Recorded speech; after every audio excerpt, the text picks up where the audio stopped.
आज इस video lecture में मैं आप लोगों को आर्थिक नियोजन और पंचवर्षीय योजना के बारे में बताऊंगा। यह टॉपिक आपको एसटीईटी की जो री एग्ज़ाम होने वाली है सामाजिक विज्ञान विषय के लिए, उनके लिए तो महत्वपूर्ण है ही, साथ ही साथ बिहार बीएड प्रवेश परीक्षा जो आगामी 22 सितंबर की तिथि को होगी, उनके लिए भी काफ़ी महत्वपूर्ण है। तो मैं एक क्विक रिवीजन आप लोगों को करवा रहा हूँ आर्थिक नियोजन और पंचवर्षीय योजना के बारे में। देखिए, आर्थिक नियोजन क्या है? तो यानी अर्थव्यवस्था का एक योजनाबद्ध संचालन जो है वो आर्थिक नियोजन कहलाता है। आप जानते हैं कि अर्थव्यवस्था में आपको धन का आगम, निर्गम और वितरण की बात होती है। इसके लिए यदि पूर्व निर्धारित योजना तैयार करनी जाए तो उसे ही हम क्या कहते हैं? आर्थिक नियोजन कहते हैं। आपको पता होना चाहिए 1929-30 में आपको प्रथम विश्व युद्ध के बाद जो है वैश्विक स्तर पर भयानक मंदी आई। इस मंदी से उबरने के लिए अर्थशास्त्रियों ने विकल्प तलाशना शुरू किया और उन्होंने आर्थिक नियोजन का कॉन्सेप्ट दिया। आपको यह भी याद रहना चाहिए कि आर्थिक नियोजन के कॉन्सेप्ट के तहत पंचवर्षीय योजनाओं की शुरुआत सर्वप्रथम सोवियत संघ में हुई 1928 ईस्वी में। ठीक है। और भारत में भी स्वतंत्रता से पूर्व ही जो है आर्थिक नियोजन पर विमर्श होना शुरू हो गया था और 1951 से भारत में आपको पंचवर्षीय योजनाओं की शुरुआत हुई। भारतीय संविधान में आर्थिक और सामाजिक नियोजन का उल्लेख जो है संविधान की जो 7वीं अनुसूची है उसमें समवर्ती सूची के तहत किया गया है। देखिए, फिर हम लोग और कुछ जानते हैं कि आर्थिक नियोजन की शुरुआत तो भारत में स्वतंत्रता के बाद हुई, लेकिन स्वतंत्रता से पहले भी इस दिशा में जो है प्रयास किए गए। जैसे कि आपको 1930 में का जो दशक था 1930 से 40, इसके बीच भारत के जो उस समय आपको राजनेता थे वे आर्थिक नियोजन पर विमर्श करना क्या कर दिए थे? शुरू कर दिए थे। ठीक है। आपको ये भी पता होना चाहिए एम विश्वेश्वरैया ने आपको दी प्लान ऑफ इंडिया नामक एक पुस्तक लिखी थी जिसमें उन्होंने आर्थिक नियोजन का भारतीय संदर्भ में रूपरेखा पर चर्चा किया था।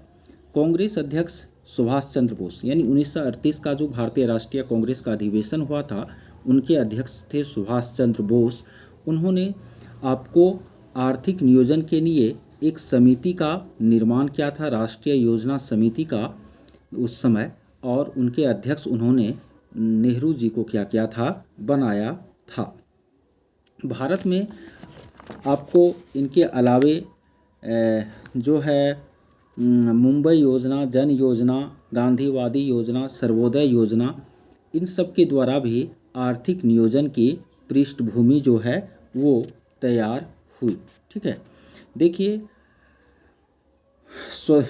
भारत जब स्वतंत्र हुआ तो भारत को एक लोक कल्याणकारी राज्य जो है घोषित किया गया। तो भारत में सभी लोगों की उन्नति हो सके न, विकास का जो गंध है वे निचले समाज के सबसे निचले व्यक्ति तक पहुंच सके, इसके लिए आपको आर्थिक नियोजन का जो है कॉन्सेप्ट लागू किया गया। इसके लिए सबसे पहले आपको योजना आयोग नाम की एक संस्था का गठन हुआ 15 मार्च 1950 को, और इस संस्था को यह जिम्मेदारी दी गई कि वह भारत में पंचवर्षीय योजनाओं का जो मॉडल है, जो रूपरेखा है, वो तैयार करे। ठीक है।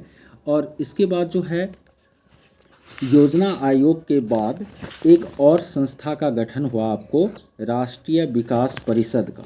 ठीक है।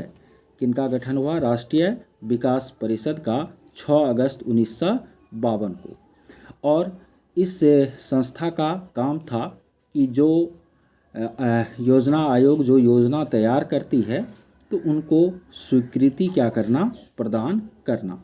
और ये दोनों राष्ट्रीय विकास परिषद और योजना आयोग मिलकर के जो है पंचवर्षीय योजनाएं तैयार चलाना शुरू किया, और दोनों के ही अध्यक्ष जो है पदेन रूप से प्रधानमंत्री हुआ करते थे। तो भारत में योजना आयोग या राष्ट्रीय विकास परिषद के प्रथम अध्यक्ष कौन थे, तो नेहरू जी थे। आपको यह भी दिमाग में रहना चाहिए कि वर्तमान में आपको नरेंद्र मोदी की जो सरकार आई 2014 में, तो उन्होंने फरवरी 2015 से जनवरी 2015 में आपको जो है क्या किया, तो ये योजना आयोग जो संस्था थी और राष्ट्रीय विकास परिषद, इसको मर्ज कर दिया और इसका नाम भी बदल दिया और नया नाम दे दिया उन्होंने नीति आयोग। और फिर योजना जो है वार्षिक आधार पर वो जो है क्या कर रहे हैं, चला रहे हैं। ठीक है, भारत में आपको पहले पंचवर्षीय योजना की शुरुआत 1951 में हुई। एक चीज़ याद रखिएगा, कोई भी जो पंचवर्षीय योजना है या कोई भी जो आपको रोलिंग प्लान होगा, तो भारत में जो वित्तीय वर्ष माना जाता है वह 1 अप्रैल से 31 मार्च के बीच माना जाता है। तो पहली पंचवर्षीय योजना 1 अप्रैल 1951 से 31 मार्च 1956 के बीच चली। ठीक है, दूसरी पंचवर्षीय योजना आपको फिर 1 अप्रैल 1956 से 31 मार्च 1961 के बीच चली, यानी अंत होगा 31 मार्च को, शुरू होगा 1 अप्रैल को। तीसरी फिर आपको 61 से 66 के बीच चली।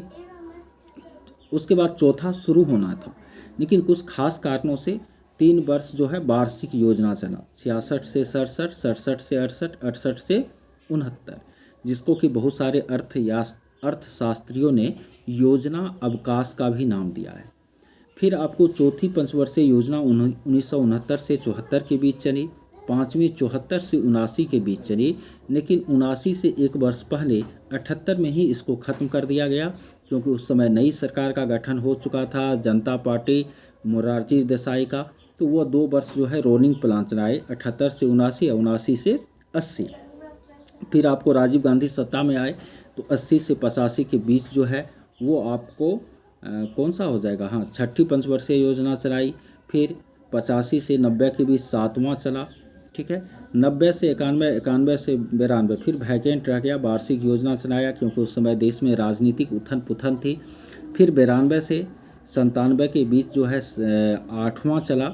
उसके बाद आपको 97 से 2002 के बीच 9वां, 2002 से 7 के बीच से 10वां, 7 से 12 के बीच 11वां, और 12 से 17 आपको 12वां था, लेकिन तब तक बीच में 2015 में आपको मोदी जी ने इसका रूपरेखा चेंज कर दिया। ठीक है, अब इसमें आपको जो याद रखनी है कि प्रथम पंचवर्षीय योजना जो थी वह कृषि के विकास पर सबसे अधिक जोर देने का काम किया, कृषि को प्राथमिकता में रखा, और यह योजना जो है हेराल्ड डोमर मॉडल पर क्या थी, आधारित थी।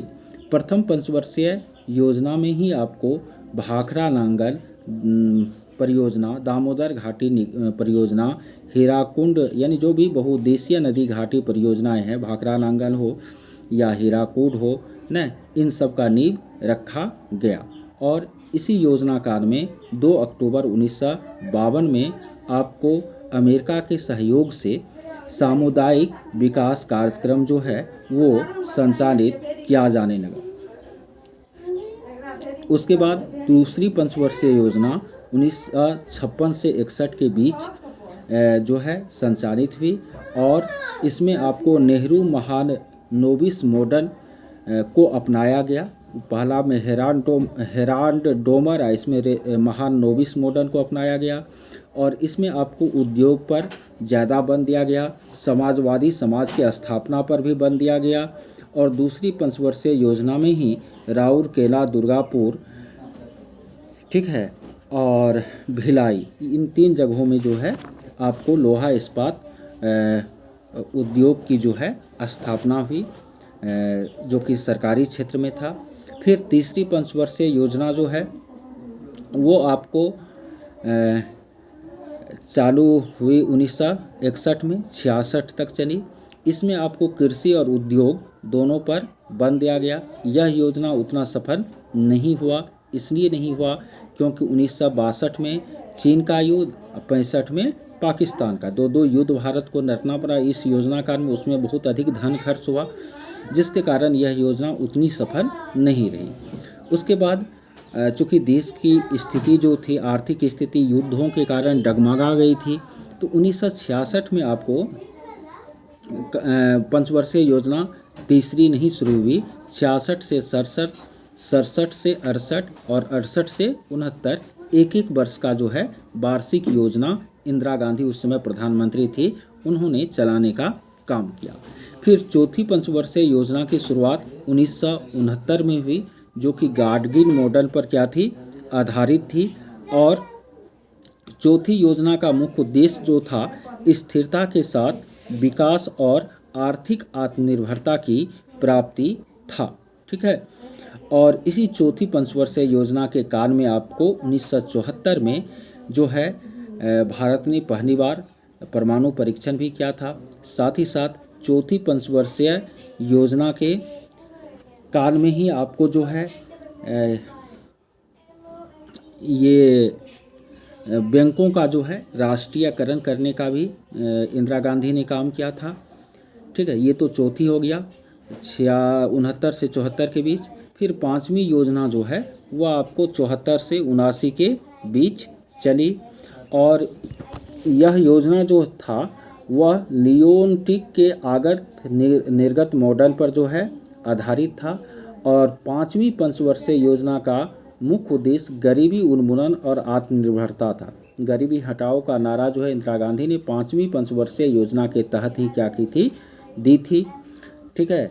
और इसी योजना में जो है 20 सूत्री कार्यक्रम जो है वो चलाने का काम किया गया। तो पांचवी तो 74 से 79 तक था, लेकिन बीच में इंदिरा गांधी देश में इमरजेंसी लागू किया। इमरजेंसी के बाद जो है क्या हुआ, तो देश में कांग्रेस का जो शासन 30 वर्षों से आ रहा था, 47 से लगातार, वो आपको खत्म हो गया। और फिर जो है जनता पार्टी की सरकार बनी।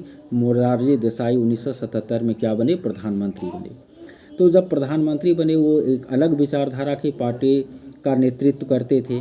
तो मोरारजी देसाई ने इन पंचवर्षीय योजना को 78 में बंद करके ना, जो 74 से 79 चलना चाहिए था, एक वर्ष पहले ही बंद करके 78 से 79, 79 से 80 के बीच जो है रोलिंग प्लान या अनवरत योजना चलाने का काम किया। ठीक है। और रोलिंग प्लान का जो कंसेप्ट है उनका प्रतिपादन मेरिडल ने किया था, और इसे लागू करने का श्रेय डीटी लकड़ावाला को जाता है। ठीक है। फिर 1980 में इंदिरा गांधी सत्ता में आई, तो 80 से 85 के बीच जो है वो छठी पंचवर्षीय योजना जो है चलाई गई। ठीक है। और इस योजना में आपको एकीकृत ग्रामीण विकास, राष्ट्रीय ग्रामीण रोजगार, ग्रामीण भूमिहीन रोजगार गारंटी योजना आदि को शुरू करने का काम किया गया। उनके बाद आपको सातवीं पंचवर्षीय योजना जो है 85 से 90 के बीच चली। राजीव गांधी इस समय प्रधानमंत्री थे, और इस योजना में आपको दीर्घकालीन विकास और उदारीकरण पर क्या दिया गया, बल दिया गया। इसी योजना के काल में आपको 1986 में आपको डाक विभाग ने स्पीड पोस्ट सेवा शुरू की, और इसी योजना के तहत आपको इंदिरा आवास योजना, जो अब प्रधानमंत्री आवास योजना बन गई है, उसकी भी शुरुआत की गई। और 1988 में जो सेबी की स्थापना की गई वह इसी योजना के तहत। देखिए 90 तक आते आते भारत की जो अर्थव्यवस्था है, जैसे वर्तमान की स्थिति है, इससे भी बहुत ही बदतर स्थिति में क्या हो गई थी, पहुंच गई थी। तो भारत के पास इतनी आर्थिक क्षमता नहीं थी कि वह जो है नई पंचवर्षीय योजना तैयार शुरू कर सके। और दूसरी तरफ भारत में राजनीतिक उथल पुथल भी था। राजीव गांधी की हत्या हो गई थी कुछ दिन के लिए, विश्वनाथ प्रताप सिंह आपको प्रधानमंत्री बने, फिर चंद्रशेखर बने। तो इन 2 वर्षों में, ठीक है, 90 से 91 और 91 से 92, इसमें फिर 2 गो जो है वार्षिक योजना शुरू किया गया। और उसके बाद आप लोगों को पता है कि आपको भारत में आर्थिक सुधार के लिए जो है नई आर्थिक नीति लाई गई 91 में, और इसमें जो है एलपीजी की नीति, लिबरलाइजेशन, प्राइवेटाइजेशन और ग्लोबलाइजेशन को अपनाया गया न, यानी उदारीकरण, निजीकरण और वैश्वीकरण को अपनाया गया। मनमोहन सिंह का जो भूमिका है वह इस को लागू करने में न, या इस नीति को लाने में बहुत ही महत्वपूर्ण रही। फिर नरसिम्हा राव जो है वह प्रधानमंत्री बने। तो 8वीं पंचवर्षीय योजना 1992 से 97 के बीच चली, जो कि राव मनमोहन मॉडल पर आधारित थी। ठीक है। फिर 9वीं पंचवर्षीय योजना जो है वो आपको 1997 से 2002 के बीच चली। इसका मुख्य लक्ष्य न्यायपूर्ण वितरण और समानता के साथ विकास करना था। ठीक है। उसके बाद 9वीं पंचवर्षीय योजना में 97 से 2002 जो चली, तो बीच में वाजपेयी जी प्रधानमंत्री रहे आपको। फिर 10वीं पंचवर्षीय योजना 2002 से 7 के बीच चली। हालांकि वाजपेयी जी 2004 में सत्ता से हट गए थे, मनमोहन सिंह प्रधानमंत्री बने, लेकिन योजना अनवरत रही और यह भी आपको आगत निर्गत मॉडल पर आधारित रही। और फिर 11वीं पंचवर्षीय योजना 2007 से 12 के बीच चलाई गई और 12वीं पंचवर्षीय योजना 2012 से 17 के बीच क्या हुई, चलाई गई। ठीक है। आपको याद रखना है कि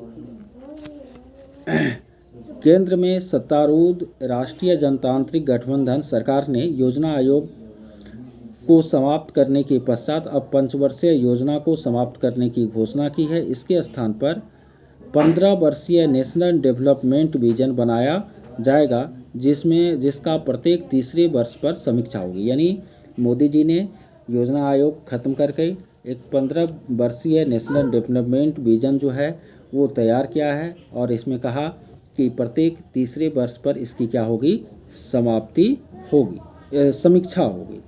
ठीक है। अब जो है वर्तमान में आपको ये योजना आयोग और राष्ट्रीय विकास परिषद वो तो खत्म हो चुका है, तो अब वर्तमान में आ गया है आपको क्या, नीति आयोग। ठीक है। नीति आयोग जो है, तो नीति का पूरा नाम होता है national institution for transforming India. नीति NITI, नीति का पूरा नाम होता है national institution for transforming India. ठीक है। और इस नीति आयोग का अस्तित्व जो है वो आपको 1 जनवरी 2015 को आया। हालांकि इसकी घोषणा 15 अगस्त 2014 को ही आपको मोदी जी ने कर दी थी। नीति आयोग का अध्यक्ष भी प्रधानमंत्री ही होता है और इसमें एक उपाध्यक्ष और एक मुख्य कार्यकारी अधिकारी होते हैं। नीति आयोग के सदस्य के रूप में प्रत्येक राज्य के आपको क्या होते हैं, मुख्यमंत्री होते हैं। ठीक है। और नीति आयोग के वर्तमान में उपाध्यक्ष जो हैं वे राजीव कुमार हैं। योजना आयोग और नीति आयोग में जो अंतर है उसको भी हम लोग समझ लेते हैं कि नरेंद्र मोदी जी ने योजना आयोग को नीति आयोग में बदला तो कुछ तो डिफरेंस उसमें आया होगा। तो अंतर क्या सब है, तो यदि योजना आयोग का स्थापना पूछे तो 15 मार्च 1950 को, नीति आयोग का पूछे तो 1 जनवरी 2015 को। योजना आयोग रूस के विदेशी मॉडल पर आधारित थी, जबकि नीति आयोग जो है भारत के 5 महापुरुषों के शिक्षा पर आधारित है। योजना आयोग में केंद्र सरकार की भूमिका ही महत्वपूर्ण होती है, राज्य अधीनस्थ की भूमिका निभाती है, जबकि नीति आयोग में केंद्र और राज्य दोनों की भूमिका समान है आपको देश के विकास में। ठीक है। और योजना आयोग केवल योजना को तैयार करता था, अनुमोदन राष्ट्रीय विकास परिषद करता था, लेकिन नीति आयोग योजना को तैयार भी करती है और उसको अनुमोदित भी करती है। योजना आयोग को संघवाद का विरोधी माना जाता था, जबकि ये नीति आयोग जो है वह सहयोगात्मक संघवाद पर क्या है, आधारित है। योजना आयोग में आपको सरकार की भूमिका ज़्यादा मानी जाती थी, जबकि नीति आयोग जो है वह PPP मॉडल पर न आधारित है। तो ये सारे तथ्य आपको पंचवर्षीय योजना और आर्थिक नियोजन के तहत जो है याद रखने हैं आगामी एग्जाम की दृष्टि से। ठीक है।